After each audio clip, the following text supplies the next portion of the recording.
الحمد لله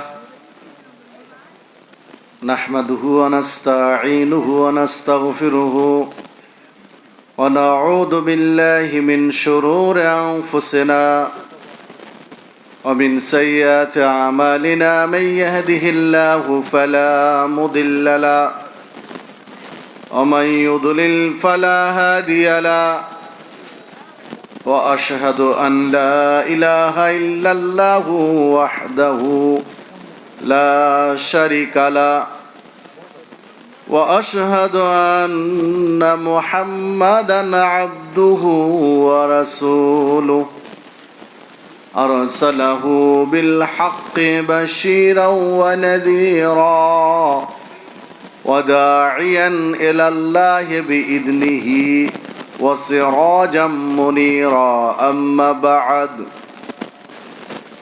فإن خير الحديث كتاب الله وخير الهدي هدي محمد صلى الله عليه وسلم وشر الأمور محدثاتها وكل محدثة بدعة وكل بدعة ضلالة وكل ضلالة في النار. أعوذ بالله من الشيطان الرجيم. قل إن كنتم تحبون الله فاتبعوني يحببكم الله ويغفر لكم ذنوبكم والله غفور رحيم. وقال الله تعالى في موضع آخر وقالوا سمعنا وأطعنا غفرانك ربنا وإليك المصير. وقال الله تعالى في موضع آخر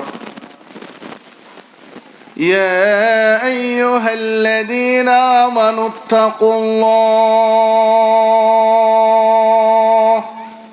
حق تقاته ولا تموتن إلا وأنتم مسلمون.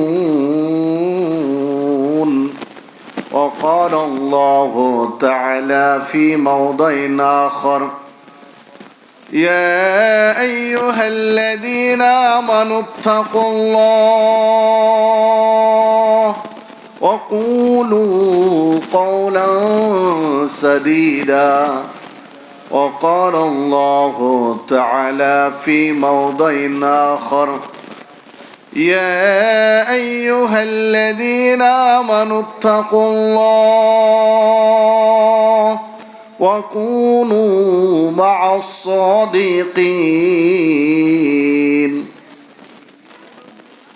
عن أبي هريرة رضي الله عنه قال قال رسول الله صلى الله عليه وسلم كل أمتي يدخلون الجنة إلا من أبى. قالوا يا رسول الله ومن أبى؟ قال من أطاعني دخل الجنة ومن عصاني فقد أبى. رواه البخاري. وعن أنس رضي الله عنه قال قال رسول الله صلى الله عليه وسلم لا يؤمن أحدكم حتى أكون أحب إليه من والده وولده والناس أجمعين. رواه البخاري ومسلم. وعن أبي هريرة رضي الله عنه قال قال رسول الله صلى الله عليه وسلم إن الله لا ينظر إلى صوركم وأموالكم ولكن ينظر إلى قلوبكم وأعمالكم. رواه مسلم.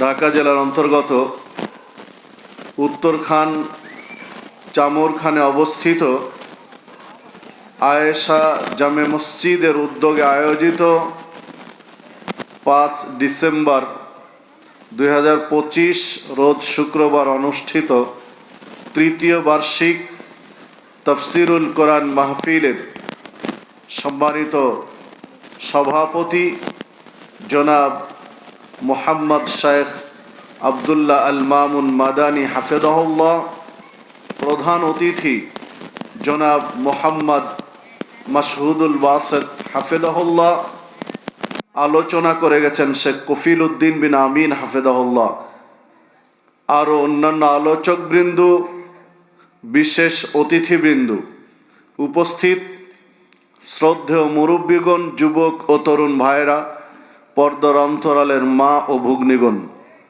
আমি আপনাদের সামনে কোরআন মাজিদের কয়েকটি আয়াত তেলাওয়াত করেছি।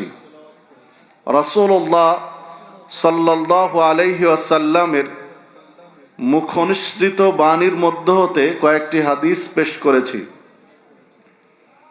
এর আলোকে আজকে আমার আলোচনার বিষয় সুন্নাতের মর্যাদা।